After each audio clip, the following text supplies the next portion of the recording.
Next to this quiet rail, where decades ago trains used to deliver milk and maize meal, lies the farm that Amos Matlango has always called home.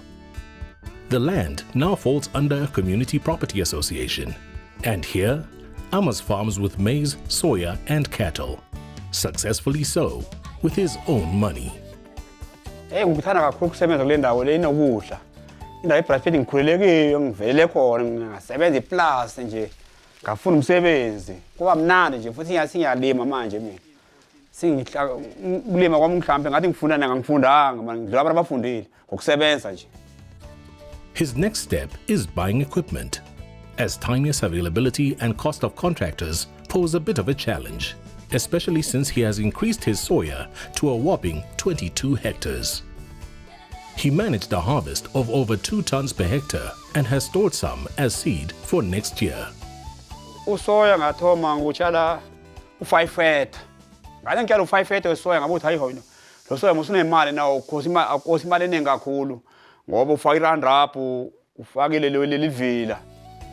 By following Grain SA's advice on the advantages of no-till and crop rotation, the maize now also benefits from the soya's nitrogen-feeding properties. This year, Amos managed a maize yield of close on 7 tons per hectare, which he sells to a mill in Carolina.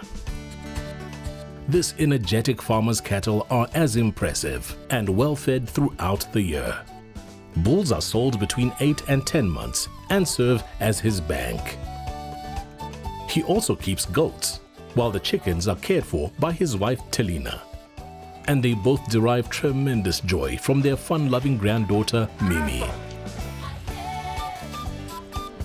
When Amos is working in the fields, Telina works on her own business, creatively weaving these beautiful mats. At peace in this quiet village, Amos Matlango is looking forward to many more seasons of growth.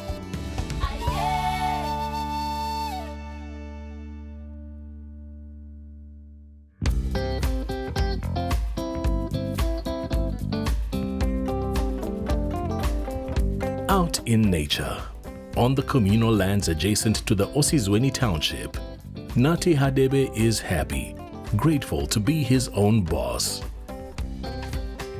After spending most of his career as a policeman, he now focuses on patrolling the fields, investigating his maize, and keeping an eye on the livestock. Hey, ukulima ngithanda ukuthi uyakwazi ukuzenzela into. Uyakwazi ukubona ukuthi wenzani mawulima. Fana ukufuya ukulima kuyafana ukuthi uyabona ukuthi uyapi nempilo yakho. Nati was introduced to farming by his parents, a tradition he is now continuing, but on a whole new level. He believes that keeping young people busy and close to nature steers them away from negative influences. And the knowledge he's sharing is priceless. Nati joined the local Grain SA study group in 2019, starting on 2 hectares of maize. He's since expanded to 15 hectares using his own equipment. Isingilele kakhulu umhlangano kanye noqeqesho lwa Grain SA ukutshala ummbila, ukuqala ukuthi utshala kanjani ummbila nokuthi kufanele wenzeni ummbila mase utshaliwe. Despite numerous climatic and logistical challenges during the past planting season, Nati went full out to control weeds and apply the required nutrients for growth. With the maize ready for harvesting, it's time to put heads together for the next planting season. On the livestock side, he is as diligent and engaged. Nati is a member of the Eastbourne Stock Owners Association and also rents 230 hectares of commercial grazing land, a worthwhile investment to grow the weaner production side of the business. This former policeman now just wants to farm, but fighting crime remains part of life.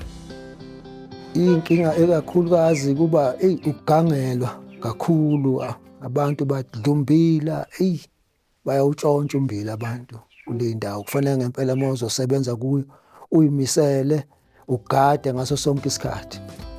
Although security has become a cost in itself, Nati Hadebe will not lie down. And when his wife Sibongile returns home from her teaching job, they can exchange stories, knowing that they make a difference in their community.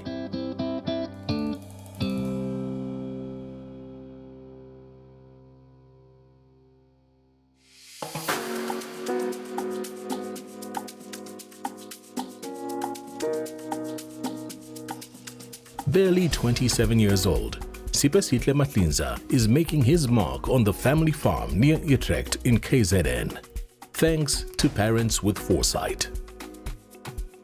My parents sent me to a boarding school, and luckily it was an agricultural one, and I had a great experience there. That's where my love for agriculture cultivated. His father, Spiwe, is the son of a farm worker, and buying this 182-hectare farm through the land bank was a dream come true. One of the advantages of farming in our area is that we've got the Blood River going around our farm, so we've got plenty of water. It also has good fertile soils, and it's just a beautiful area to farm in. Sipe's deep appreciation of the land is complemented by his knowledgeable inputs into this diversified farming operation. I'm very happy and fortunate to have him around us because he understands the farming language, like everything that is needed when we are farming. After school, Sipe did a bachelor's degree in environmental science. In this coming together of conservation and agriculture lies his respect for Grain SA's training. I'm a fan of sustainable farming practices, and Grain SA teaches that. It teaches farmers to farm sustainably, and one of those ways is the no-till farming practice. The Matlinzas have 20 hectares of arable land, but they're taking it step by step. The past season, they planted 6 hectares of yellow maize, looking at a total harvest of well over 30 tons. This ensures a direct income while enabling cost-effective value add through their growing number of livestock. All the integrated expansion requires solid planning, and Sunset sees Sipe onto his laptop, ready to plot out the next step. To be a successful farmer, I think you need to have passion. Passion is the most important thing, together with hard work and determination and focus. With these attributes, Sipe Matlinza is adding a new chapter to the family's farming journey, paving the way for his little brother, just like his parents did for him.